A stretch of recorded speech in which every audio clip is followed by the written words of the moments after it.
Welcome to The Hook, number 23.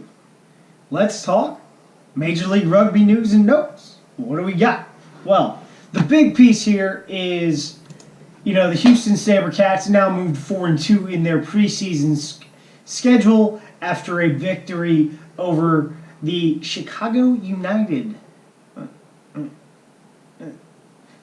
Lions. So you ended up seeing a more or less joint side coming out of Chicago under the Lions banner from the Blaze and the Chicago Griffins as well. A lot of really talented guys.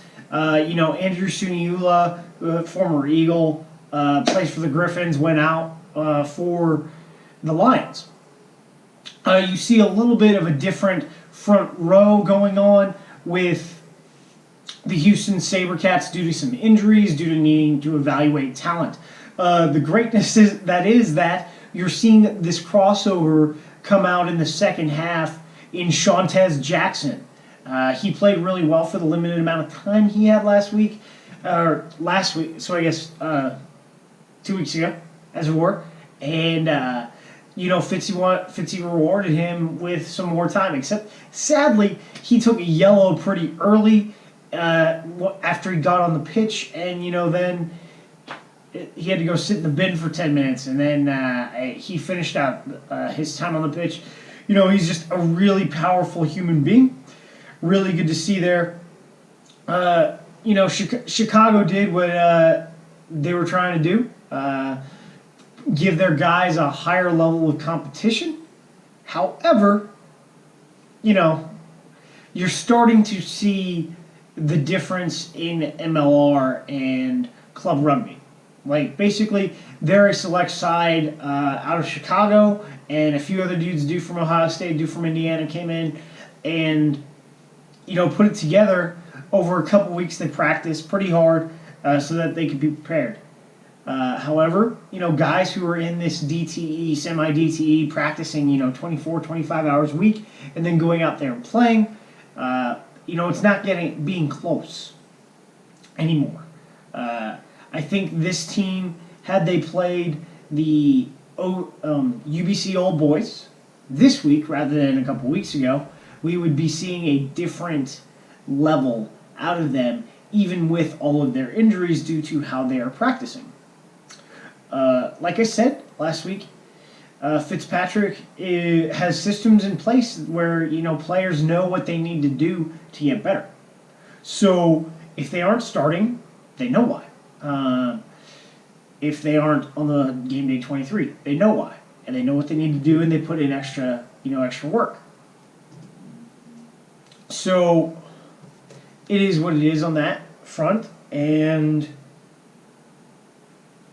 with that, supporting local clubs, you had 4 guys who were pushed out onto club duty. They went back to their clubs. They had to make every Houston Sabercats practice and workout. They had to make every practice on their former club.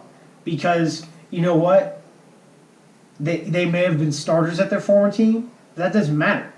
If they're going to try and take someone else's position away, they have to be practicing with their team, that club, the entire time. So you're seeing outreach to local clubs at the senior level going on. Guys are being allowed to go on loan back to where they came from if they're not going to be on the match day 23, which keeps their skills sharp at game intensity, which is very important. I think we'll see that a lot with San Diego Legion. I think we'll see that some with the Austin Elite and some with NOLA Gold. I don't really think we'll see that much with the Utah Warriors, just based on how the men's Premier Division schedule works out normally. But, that scrum overmatch, backline overmatch, and they've learned their offensive systems and how they want to employ the backline out of that. The 1-3-2-2 is a little bit different than most of the base offenses that people run in the 1-3-3-1 or the 2-4-2. It's a bit of a hybrid. People have to get comfortable using it, and you're seeing guys just get it. That's why the scores are getting so wide open and consistent with the Sabercats. moving on, talking about MLR guys in the ARC. Dylan Owsley for San Diego Legion continues to shine, this time on offense. He is a very talented runner when he has the ball in hand, and his offload game is right there. So it's really great to see there. And then you have Mikey Teo's efforts. I think for the moment, you have a lot of San Diego Legion guys shining in the MLR. But guess what? You got your Austin guys there killing it, and you got your Glendale guys killing it as well. What we haven't seen are the Seattle guys yet. I want to really see them come out. But then, here's a question for the NOLA guys, and, well, I guess the Canadian supporters of the NOLA guys is, why isn't Eric Howard in ARC camp with Canada? Because, their hookers, they haven't changed out their hooker at all in their, last 3 matches. And, Raimondo Barkwell, love you, man, but you're 37. I don't think you've got 80 minutes in the tank every week right now. So, Eric Howard was sort of the guy to come out and be the heir apparent at hooker, and I guess not at this juncture with Kingsley Jones.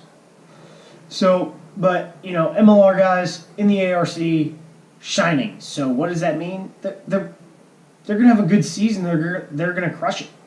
It's going to be interesting to see where we are in June when guys get released during the championship window of MLR, because we have international duty in the first 3 weeks of June. I think it's the 9th. Yeah, the 9th, the 16th, and the 23rd. We are, we've got test matches. The first one, I don't know who it's against. It's to be announced. We've got Scotland, and I think we're going to Canada on the 23rd of June. The other funky thing that happened this week was Seattle Seawolves canceled their game against the Island. Kind of sad with that, but there's a bunch of front office stuff going on that made no sense, and probably even at the league level where visas didn't get approved for a lot of foreign players. And then they also didn't get their travel letter from the union to go north. So could they have hosted the Island? Yeah, but I think at that point it was sort of too late. Supposedly they didn't have a venue, but they're playing at Starfire, and I don't think anyone was playing at Starfire this weekend. So I don't know what went on there. Kind of sucks.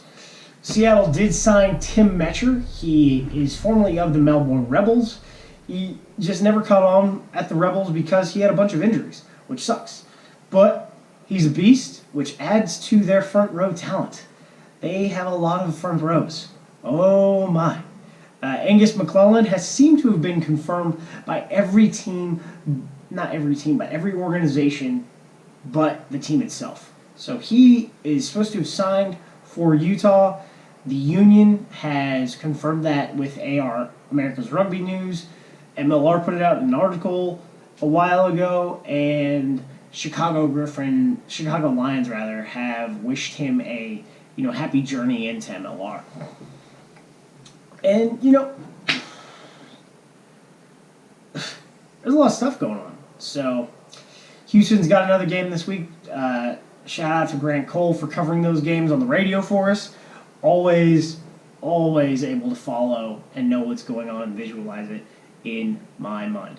Check out my other show, which is Earful of Dirt, on Monday nights at Earful of Dirt. If you search it in Google, Earful is spelled EARFUL, not 2 L's. And we're talking everything Major League Rugby. So see you next week.